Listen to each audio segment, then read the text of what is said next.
The end of May is always an interesting time of year for me because around May 22nd, May 23rd, if I had to guess, I didn't know Whit 6 years ago. So if you go back 6 years ago, around May 23rd, I had never seen her, didn't know anything about her. On that day, I saw her profile. And you have to understand, I was really looking for companionship. Now, I wasn't looking for a wife at this time because I actually didn't have enough self-confidence, enough belief in myself to even have that as a vision or a possibility in my life. I was looking to find people that were fun, women that were just fun to hang out with, that we could laugh together, go have dinner together, hang out. And I was like, it's just me and my daughter from here on out. It probably will never be anything more than that, but I feel lonely. And so I'd like to have somebody just to spend time with. And I was on there and I would go through all the profiles. I would expand, the search radius to look around. I would read everyone carefully. And I was really trying to see if I could, find this person that I was going to hang out with, at least for a while. I didn't even have the vision that whoever I met, that it could be something that could last. But, much like I was imagining like high school, I guess, you kind of date someone for a while, then something goes wrong and you break up and you deal with that heartache, and then you kind of move forward, have your healing time, and you look for somebody else. I thought that's just how the rest of my life was going to be. And so I'm looking through all this, and all of a sudden Whit's profile comes up on my computer. And I was like, how have I missed her? How has she not been up? Like, this woman is beautiful. And I had my filters set, that it had to be someone over this age that had these hobbies, that liked these things, that lived in this area. And I'm like, man, I do not understand how I could have been missing this person all of this time. So as soon as it came up, I was like, I've got to send her a message. So I started reading her profile. And on the profile, it said that she surfed. And there was even a photo of her surfing. And I was like, no way. How could this be here in Central Texas that I just found the only other human being that surfs? So I read through her profile. I read her likes, her dislikes. I see what she's all about, what she wants to put on here, look at all of her pictures. And I was like, I've got to send a message. And so I put together something. I'm not sure what I said, but I know that for the first time, I was not looking at someone that I thought would just be someone that I could have dinner with a few nights a week or a few nights a month, even when my daughter was with her mom. Like this, I was like, man, this woman is something. And so I started to have a vision of what it might be like, how cool it could be if I were to get to spend more time with this woman. And from that headspace, I wrote a message. And so in this video, I've got a lot of different lessons that came up from this awesome time in my life. That's one of them, kind of a side lesson, is that you don't have to be bold 100% of the time. You don't have to have belief 100% of the time, but it's great during some massive action if you have that belief. So in this moment, I've got the belief, I write the message, and I must have come off confident, because that's what Whit will say to this day, is that it was the message. That's what separated me from however many guys were messaging her. One thing I know is really different from guys and girls, or at least from me and from the women that I've spoken with, that women are getting all of these messages every day from all these guys. I'm getting like 3 in a week, And so I know that there was an inbox filled with messages. Mine was just one among them. And somehow something stood out about it enough that Whit read that message and it meant something to her. And so, I still haven't really shifted from the way I thought my life was going to go to the way I see it now, because she hadn't responded back. But a few days later, she did. Maybe even the next day, I don't know. But I had a message back from her and I was like, no way. Because I was not expecting to hear back. Like, they're kind of, women that you reach out to where you think like, oh, wow, this is really someone special, but I wouldn't hear back from them. So this was really a big deal to me. I was very excited about it. Tried to play it cool, message her back a little bit. And then we made the big jump to texting. And so we went off of the dating app profile and started actually texting each other. I remember the day I was actually playing a volleyball tournament with Joel Kelly down at Aussie's in Austin. And while we were playing the tournament, we started texting in between games. And it actually helped me perform very, very well in that tournament, because at first I was putting a lot of pressure on myself to play well, and then I stopped caring about it entirely. And I was just focused on when was I going to get back to the table to text Whit another time. And man, we started playing really well. I actually ended up making the playoffs that day. It was pretty cool. But at any rate, we made the jump, and then we finally met on May 30th of 2016. And so on May 30th, that's the day. From that day forward, Whit has been part of my life. She's been in my life. She will be forever. But before that day, on May 29th, I had never actually met Whitney. That's one of the reasons that I wanted to create this podcast, is the lesson that really solidifies in my life is that behind isn't a real thing. God can create amazing in an instant. And so there's no clock on when amazing shows up in our life. And more importantly, my own well thought out logic about if I were going to reach this place, then I need to be here by now. Obviously, look at the evidence around me. It's demonstrating this. You could, anyone in a court of law or anyone in a science lab could gather all of this data. They could write the reports and they could see I'm nowhere near it. I'm behind. I'm over 40, I'm divorced, I have a child, I'm, bringing forth whatever sort of stereotypes come with somebody like that. I'm definitely behind. All of the data is leaving to behind. I've even dated a few people for a while and then it didn't work out. Clearly, it's not going anywhere besides here. And so it's fun for me. It's important for me. I use this as an opportunity to look back and see that all of that was made up. It was all made up. Not one shred of it accurately predicted the future.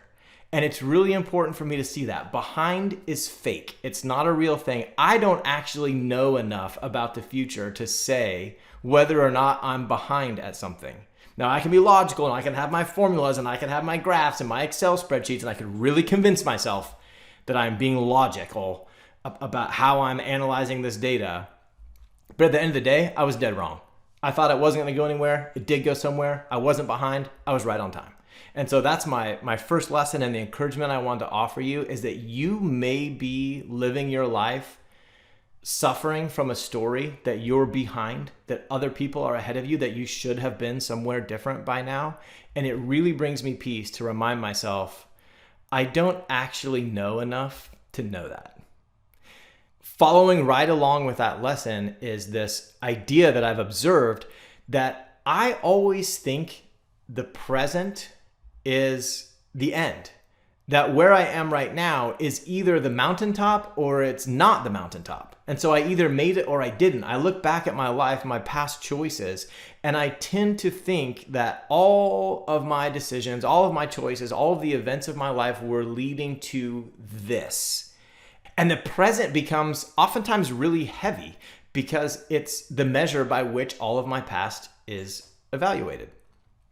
But the truth is that if I were to look out 10 years into the future, this present is just going to be another one of the hundreds of thousands of data points that has led me to that present. And so similarly to the last point, I was kind of looking at my life at that moment before I knew that Whit existed. And I was looking at all of the events that had led me to that moment. And I had a thought, it's all been a waste. It was all a waste. All of the effort I put in to building my character throughout my life, all the effort I put into meeting my ex-wife, all of the effort I put into trying to save that marriage, it failed. None of it worked. Here I was alone. I was at the time trapped in Texas was a story I was telling myself. I had moved here. I didn't have any community. I didn't have any support system here. I was just by myself. I was just here in Texas. And I was looking back at all my choices saying, man, I really blew it. I really messed up. I really wasted so much time because here I am in this moment over 40 and I've got nothing. So everything before this was a waste. And so I just want to say that with a little bit of a smile right now, because maybe you're suffering from that thought. Maybe you're looking at where you are and you're thinking, I've wasted too much time. I've wasted too many opportunities. It's just not fact. But I do want to let you know the thought that I remind myself often, and I use this day, this time period, this end of May with meeting Whit to remind me I'm not as smart as I think I am. That I looked at all of that, I looked at all of this and I said, yep, it is wasted time. Clearly, all of the data supports this thought that it's wasted time. It wasn't wasted time. Building that character, the effort I put into saving my marriage, the trials I went through, the obstacles I overcame, all of the hard times, even though it felt low then, it really has lifted me up to now. But even now, it wasn't all leading to now because I've still got places to go. I'm still going forward. And so I'm not as smart as I think I am. I can't actually say what's been wasted time or not.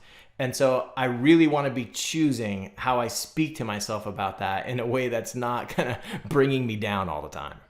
Now, piggybacking off that, my third lesson I learned is that faith surrenders. That trusting God requires surrendering control. And I'll tell you how I know this. I tried to take control over my online dating experience. I watched YouTube videos about how to write a great message, how to create a good profile. I was not in business or marketing at this time. I was still a teacher, but I still was trying to market myself. I was trying to learn how to build my brand without even having those words. And I was changing the profiles and I was taking this person's advice and that person's advice. If I really want to be sort of vulnerably, I don't know, makes me kind of geeky, I guess. I had a spreadsheet of the various profiles that Ok Cupid brought up for me and why they were a good fit or a bad fit and sort of like what would be my top choice or my lower choice. But I had it all organized. I believe it was even color coded and I was really trying to take control of this experience. And I really was trying to make my profile, just so I wanted to present myself out there so that someone could read this. They would really know who I was. I wasn't going to be fake. I wasn't going to pretend because I didn't want to have to be fake when I met them, right? I didn't want to try to remember what my profile said to be fake. I wanted to be real. And so I wrote it and I took the time and I took control and I was like, yes, I am in charge of this dating process. Here's the thing. Whit didn't read my profile. When Whit responded to that message, we started talking. It grew very quickly to flirtation. That flirtation led to us setting up a date. And when we went to set the date, Whit asked me, could I meet her in 20 minutes? And I said, no, I can't do that because I live over an hour away from you.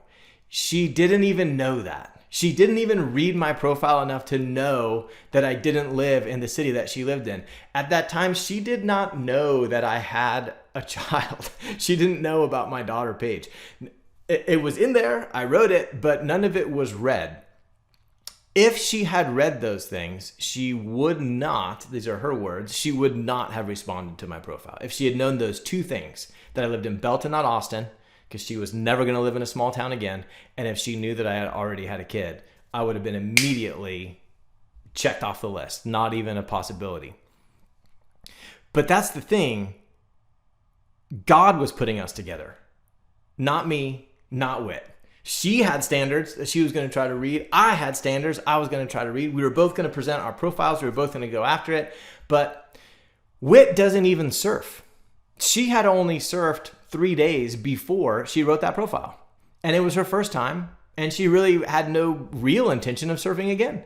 But it was just on there. There's a photo of her and it shows her surfing. And I was like, oh, wow, look at that. That's what I dialed into. And on my side, she just saw a guy that wrote a real nice message that connected with her and made her feel in such a way.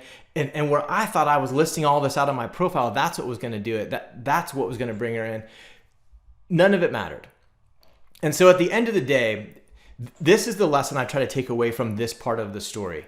I did not come up with these 7 steps to meet your perfect match on social, online dating.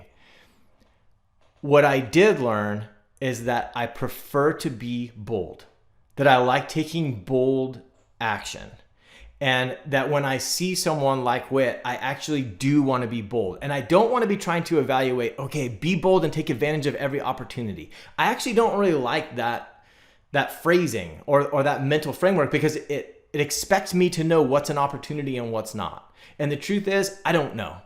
And so in the time period that I was dating, I actually ended up dating people that were not my perfect teammate going forward. I would go on single dates that ended up not leading to anything else.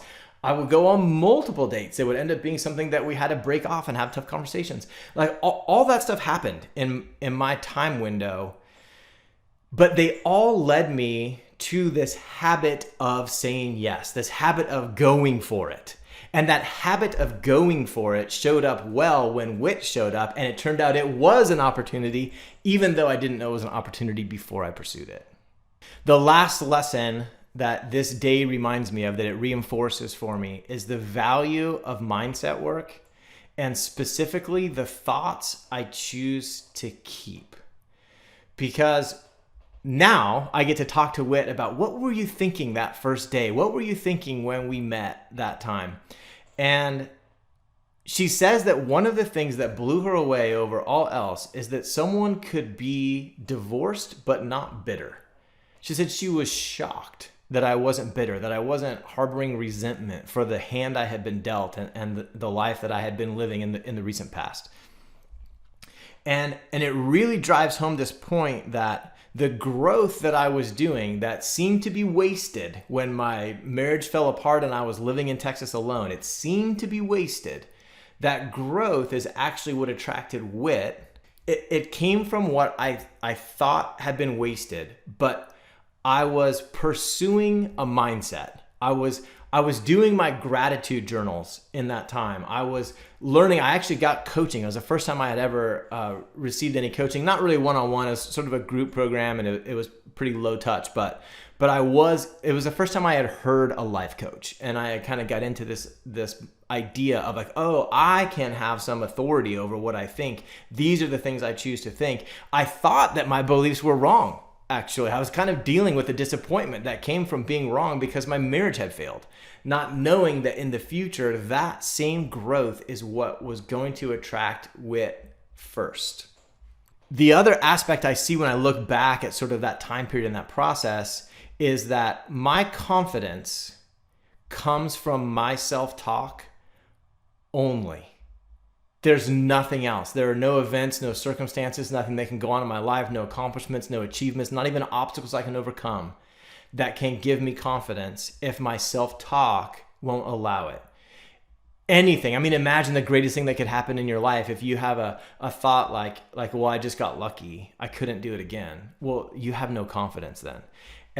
And so I want to kind of point that out if that's something that you're struggling with. If you find yourself often thinking, well, it's not going to work for me though, or I just got lucky all the times that I did it well, I can kind of take a look at the thoughts that I was thinking back then, and I can see how they affected my confidence. So when I would speak with people, I was very confident. I would message people, I would text people, I would comment on their photos, and I was so confident because I had these thoughts that there's always another profile. I don't even know this person. This person's just a stranger. Maybe it works, maybe it doesn't. Who knows? Let's find out. I was very surrendered, right? I wasn't clinging tightly to any particular outcome. I was sort of accepting. I was just open to what was going on. I was willing to just take what is and move forward in the reality that I was living in, rather than clinging to some fantasy and trying to force reality to match it. So just very accepting, very allowing, and that kind of kept my confidence. But it wasn't always that way.